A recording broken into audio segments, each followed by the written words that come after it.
Assalamualaikum warahmatullahi wabarakatuh. Good morning, ladies and gentlemen. My name is Fiona Ramidaini and my partner is. My name is Agus Paradika. We are the delegation of Senior High School Number 2 Bandar.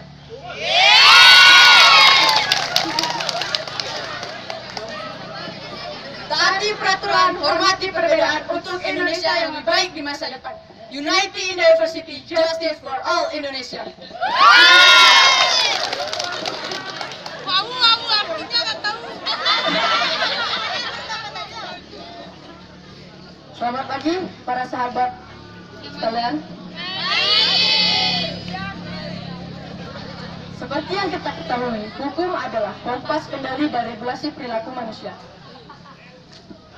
Pada proses penerapannya, hukum adalah alat utama dari kontrol sosial yang dilakukan oleh masyarakat, baik masyarakat modern maupun masyarakat primitif. Pada proses pembentukan masyarakat yang sadar dan taat terhadap hukum adalah suatu cita-cita dari adanya norma-norma yang menginginkan masyarakat yang taat dan sadar terhadap hukum.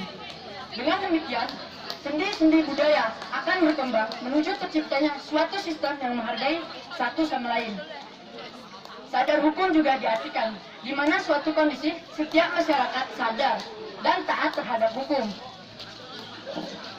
dan institusi hukum, yaitu pemahaman yang memberikan makna terhadap setiap pengalaman masyarakat. Benar sekali disampaikan oleh rekan saya, sahabat duta sekalian, bahwa kalian tentang fungsi dan peran membangun kesadaran hukum dalam masyarakat, melekat pada institusi sebagai pelengkap masyarakat. Beberapa faktor yang mempengaruhi masyarakat tidak taat terhadap hukum adalah yang pertama, adanya ketidakpastian hukum, yang kedua, peraturan-peraturan yang bersifat statis atau tidak berubah-ubah, yang ketiga, tidak efisiennya cara-cara masyarakat dalam mempertahankan peraturan yang berlaku. Jadi pada intinya, kesadaran hukum yang baik adalah taat terhadap hukum, dan kesadaran hukum yang buruk adalah tidak taat terhadap hukum.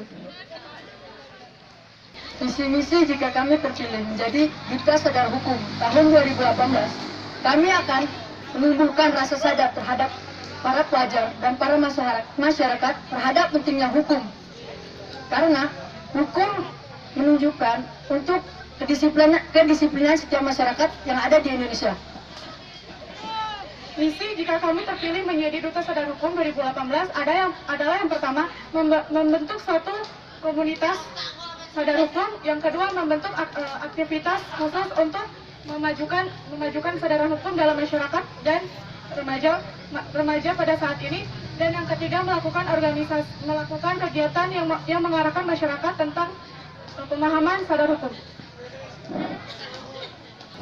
That's all from us. Thank you. Assalamualaikum warahmatullahi wabarakatuh. Waalaikumsalam.